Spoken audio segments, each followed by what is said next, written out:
Okay. Okay. Hello, everyone. Uh, I hope you're all doing well today. It's a good day because we're going to be doing basics of IP addressing. This is mostly for people who are new to networking, just to help understand a little bit better what's going on with this. A lot of people, they see this and they're just, right? What is this gibberish? Uh, by the end of this, you'll understand this a little bit better. Our objectives are to understand the fundamental concepts of IP addressing, learn about subnet masks and default gateways, and we are going to assign IP addresses to network devices correctly. We will be doing this in Packet Tracer. If you do not have Packet Tracer, or the CPT as it is known on the mean streets of IT, please download it.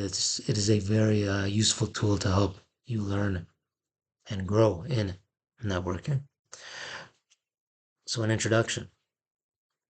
IP, also known as Internet Protocol Addressing, is used to identify devices on a network. Each device must have its own unique IP address to be able to communicate.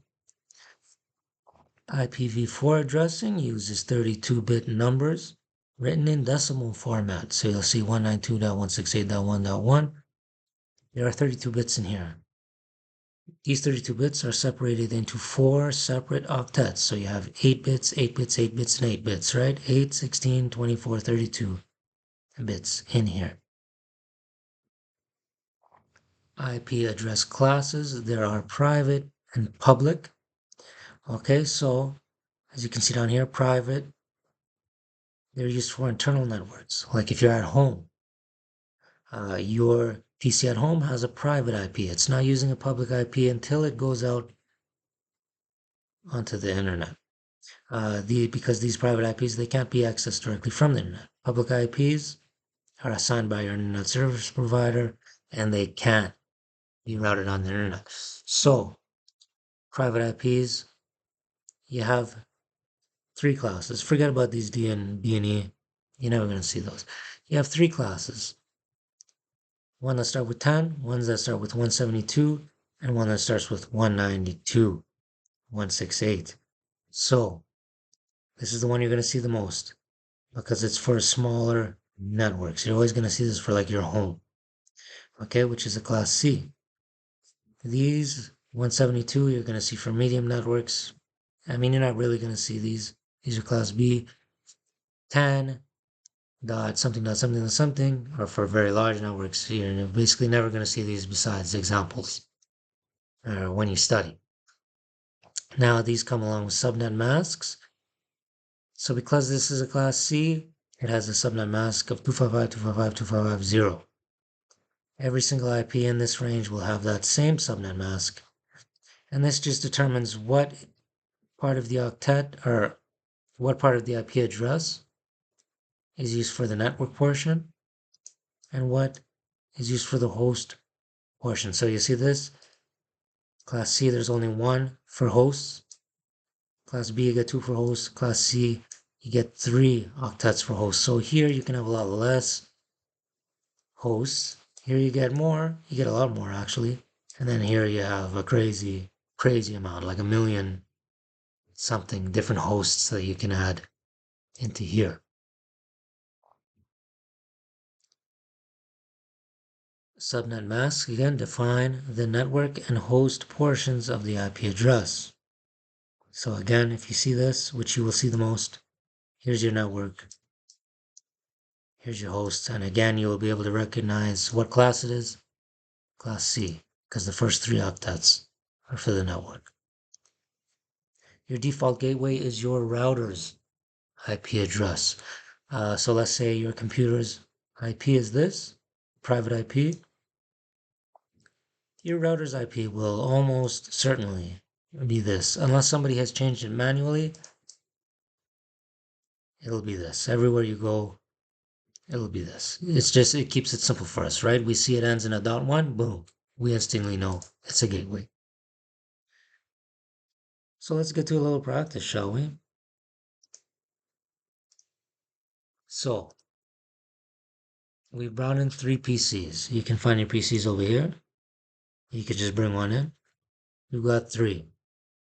We've got, well, don't worry about this now. We've made a rectangle. This rectangle, imagine this as a building, an apartment building. The PCs are, well, people, sure. And the IP addresses here that we have assigned to these people are the apartments. So on the door number, you can see 192.168.1.10 on the door, right? Same for Jen, you can see that on the door. Same for Claire, same thing on her door. Now these people, they can all communicate. They all know where each other live. They're all neighbors. They've known each other for a long time. They can communicate directly. If Bob wants to communicate with Jen, hey, I need some milk. I ran out of milk. He knows what apartment number to go to, right? Because they're in the same LAN, what we call it, local area network. They're in the same apartment building. They know. If Claire needs to talk to Bob because he's a cutie pie, she knows where to go to reach him, right? So we're just going to use this little thing here as an example. We don't need a router. We don't need a gateway. We don't need to worry about that yet for these, right? Because again, they're in the same LAN. They're in the same apartment building on the same network, right? So we're going to get into Bob. You can see they're already connected through a cable. Make sure if the device is the same, such as PC to PC, use what's called a crossover cable. If you use a straight through cable, it won't work. Crossover if the device is the same. So we're going to go into Bob. We're going to go into desktop. We're going to ping Jen.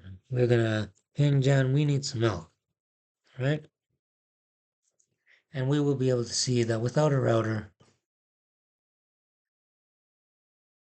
that we can indeed communicate with Jen. That's what this command is. This ping is just to test whether one device can connect with another and communicate. So we can see that 4 packets have been sent. Bob has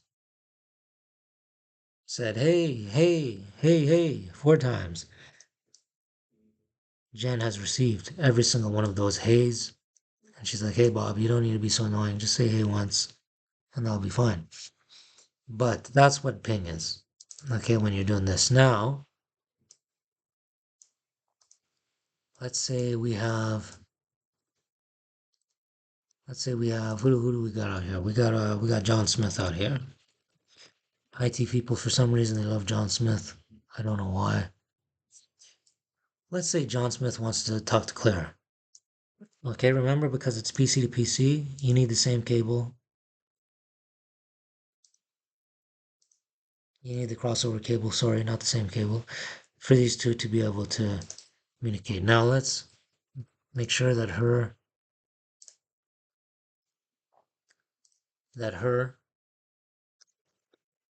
IP address is configured, and it'll put in the subnet mask automatically. Wow. Okay. Let's do the same for our guy, John Smith.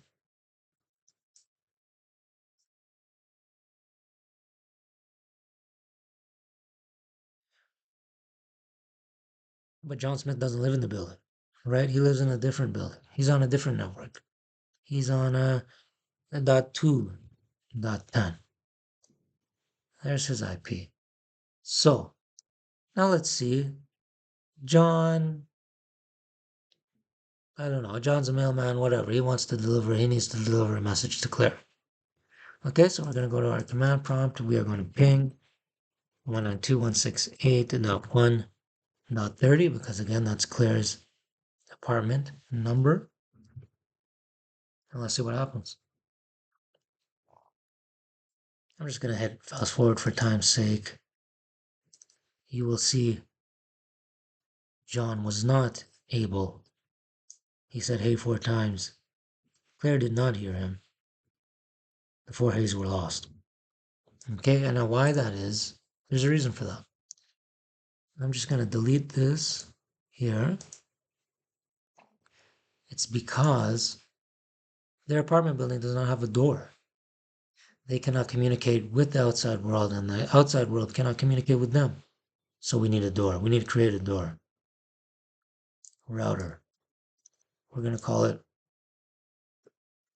the door. There's your door to the outside world. Okay. So let's get it down here so the cord is a little bit shorter. So now we gotta make sure Claire knows how to get to the door. So now that she's connected, you see that wire there? She knows how to get to the door. John Smith, he sees the door. He knows the pathway to get to the door. Now, they both have IPs, right? They both already have identification numbers, apartment number, right? He's got an IP too. Now on the router, we're going to have to assign the gateway address. Remember the gateway address, the address of the IP? I mean the address of the router, the IP of the router. So for Claire's, we're going to do this. This is her gateway. Remember, this is her network. Okay? 192.168.1.1. You see that dot one at the end? You know, it's a router. Now we have a different interface. Okay? We're going to do more practice with this later, of course, and in further labs, you'll be able to understand it a lot more, a lot better. We need to configure this interface, this port here, GI01. We need to give it the gateway that John would have. And you see that,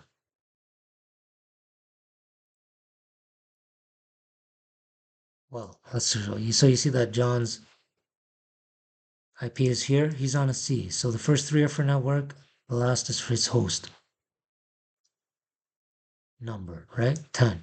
So you're going to know that this is going to be, it's going to end in a dot one because it's a gateway, right? So it'll be 192.168.2.1. Beautiful. Hit send. So we've got this set up. We've got both interfaces set up. Yeah. We got to set up this one. There we go. There's that interface's router address. I think we got to put in Claire's gateway address as well.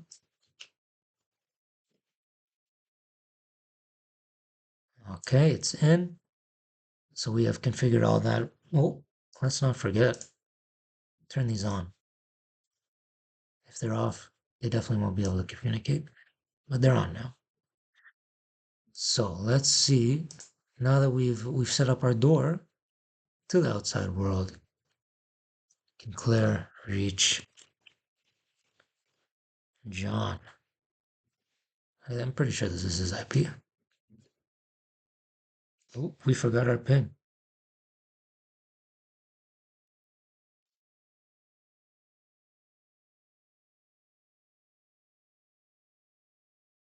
So sometimes in Packet Tracer, it'll take a bit of time. So you'll ping and it'll be like request timed out, and you'll be like, why? I configured that whole thing right. And then it'll come up. It'll eventually come up. So they are able to communicate because we set up the door, right? The gateway, if you want to call it. So you've seen a little bit about IP addresses, classes, gateways, and how to communicate. So just do this. It's pretty basic. You can see if you connect two devices, make sure you use that crossover if they're the same device. And just practice. Just do it yourself. Practice with different IPs. See what works for you, see what doesn't. And you'll understand IP addressing in no time, okay? I hope this helped you a little bit. See you next time.